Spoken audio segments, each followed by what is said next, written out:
Hey Leute, heute gibt es ein ganz besonderes Reborn Kit Unboxing. Ich habe nämlich Bausätze entdeckt, die aussehen wie eine ganz besondere Person, meine Oma. Und genau das macht dieses Unboxing heute so besonders. Wir packen die Kits jetzt gemeinsam aus und später zeige ich euch auch noch ein paar alte Fotos. Der Karton ist auf jeden Fall prall gefüllt. Und die erste Maus ist eine große Maus. In diesem Karton befinden sich übrigens nur Toddler. Und zwar ist das die Pippa von Natalie Blick. Die ist ca. 66 cm groß und auch eine Limited Edition. Die Maus habe ich tatsächlich auch schon länger in meiner Sammlung gehabt. Also die habe ich jetzt nicht von dem Shop hier gekauft. Sie ist auch schon lange ausverkauft. Aber mir ist es halt erst später aufgefallen, als ich mir die Bilder mal angeschaut habe, dass sie aussieht wie meine Oma, als sie klein war. Und sie ist auch eine richtig süße Maus. Also ihr Gesicht und die Lippen, wie süß ist das bitte?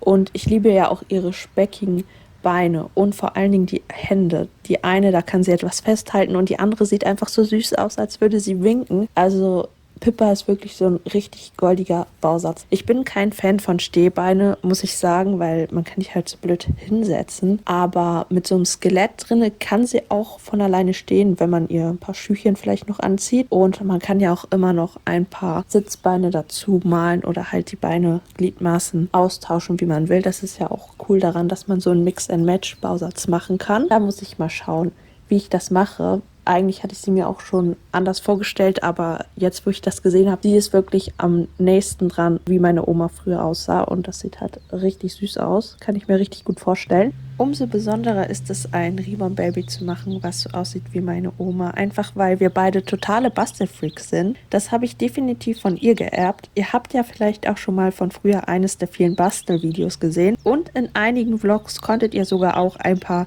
gebastelte Werke von meiner Oma sehen. Hier sind auch nochmal, wie gesagt, die Fotos. Da braucht ihr ein bisschen Fantasie, weil so viel kann man nicht erkennen. Und ja, es gibt irgendwie nur 2 Fotos, die ist auch etwas älter als die Toddler da auch schon.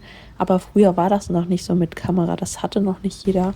Als nächstes in der Box haben wir die süße Felicity von Priscilla Lopez. Die soll auch ca. 66 cm groß sein, obwohl sie kommt mir schon etwas größer vor als Pippa. Und davon habe ich halt auch gleich 2 bestellt. Ich weiß nicht, das ist vielleicht so eine Reborner-Krankheit, dass man irgendwie immer zweimal den gleichen Bausatz braucht, wenn man den richtig süß findet. Und ich liebe ja ihr Gesicht. Sie ist eine richtig süße Grinsebacke. Und sie kann auch etwas in der Hand halten. Und was ich liebe, sie hat angewinkelte Beine. Wie gesagt, ich bin ja eher Fan davon. Und diesmal habe ich auch beim ganz anderen Shop bestellt, weil ich habe sie halt nicht in dem deutschen Reborn-Shop gefunden. Bei Commerce Reborn Art bestellt. Und den Shop finde ich auch richtig cool. Da gibt es, glaube ich, hauptsächlich nur Reborn Kids. Und sie rebornt auch selber. Ich glaube aber tatsächlich, dass ich sie nicht mal selbst reborn möchte. Also irgendwie schon, weil das macht das Ganze halt so besonders, aber ich möchte, dass sie perfekt wird. Und dann weiß ich schon, dass wirklich, das wird eine Vollkatastrophe, wenn ich möchte, dass etwas so perfekt wird. Ihr habt ja schon einige Babys gesehen, aber ihr habt noch nicht alles gesehen. Also da ging wirklich die Luzi ab. Ja, deswegen habe ich überlegt, ob ich sie nicht doch von jemand anderes reborn lasse, aber das lasse ich mir nochmal durch den Kopf gehen, weil, ja, ich weiß nicht, das macht das Ganze doch irgendwie noch besonderer. Und ich warte einfach noch mal ab und schaue und schätze das irgendwann mal ein. Wie gesagt, also ein Reborn-Baby zu reborn kostet ja auch, zumal mit Routing am besten ja auch noch. Und da müsste ich sowieso erstmal etwas sparen. Im Moment tendiere ich zu Felicity, weil ich habe sie zweimal und dann könnte ich halt, wie gesagt, einmal versuchen selber zu reborn und wenn das eine Vollkatastrophe ist, dann habe ich halt immer noch einen Ersatz, den ich rebornen lassen könnte. Pippa könnte man sich irgendwie auch nochmal einen zweiten besorgen, aber wie gesagt, sie ist ausverkauft und kostet dann natürlich entsprechend. Diese süße Maus sieht jetzt vielleicht nicht ganz so ähnlich aus, weil sie auch eine andere Kopfform hat. Allerdings hat sie mich an meine Oma erinnert wegen dem Lächeln, weil sie immer fröhlich ist. Und das fand ich halt auch richtig süß. Die sind halt beide irgendwie perfekt. Das ist eine sehr schwere Entscheidung. Schreibt gerne mal in die Kommentare, ob ihr das auch schon mal hattet, dass euch ein Bausatz an jemand erinnert hat oder vielleicht sogar ein fertiges Baby.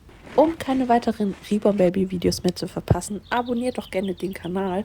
Und dann würde ich auch schon wieder sagen, das war's mit diesem Video und bis zum nächsten Mal.